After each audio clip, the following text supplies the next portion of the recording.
croire en Dieu sans une révélation de Christ conduit à des dérives. Et ces dérives sont généralement identitaires, d'une affiliation religio-ethnique mal comprise et qui éloigne les gens de Dieu.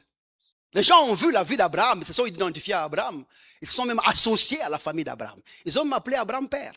Et nous avons des gens ici, quand ils prient, ils disent Dieu du père Abraham. Ils sont en Christ, mais ils font quand même. Ils se sont associés à la famille d'Abraham. Ils veulent être enfants d'Abraham. Tout ça parce que la compréhension de la vie d'Abraham que vous avez manque Jésus. Si Jésus c'est la révélation au centre de l'alliance d'Abraham, tu verras que tu es une personne à part entière. Tu n'as rien à voir avec Abraham. Rien à voir à faire avec Abraham. Quand vous êtes dans ce genre de vie, voilà ce que ça communique. Quelle dérive ça apporte? Première dérive, c'est que ça va faire que tu commenceras à croire qu'Abraham a la clé d'accès aux bienfaits de Dieu. Et que si tu veux gagner dans cette vie, il faut qu'Abraham soit quelque part. Il faut que soit tu sois fils d'Abraham ou postérité d'Abraham.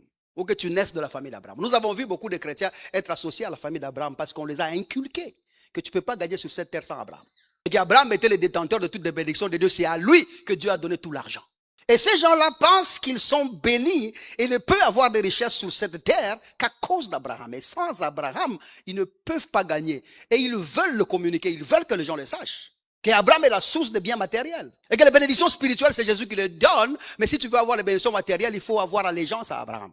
Et vous allez voir les gens qui n'ont pas honte de dire « Je suis la postérité d'Abraham, je suis la postérité d'Abraham, je suis la postérité d'Abraham ». Qu'est-ce que tu veux dire par postérité? Ils ne comprennent pas que quand la Bible parle de postérité d'Abraham, ça veut dire « Je suis Christ ».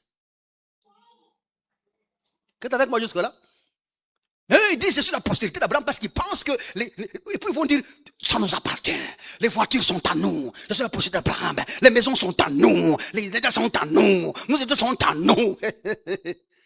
Mais après la prière, où est la voiture?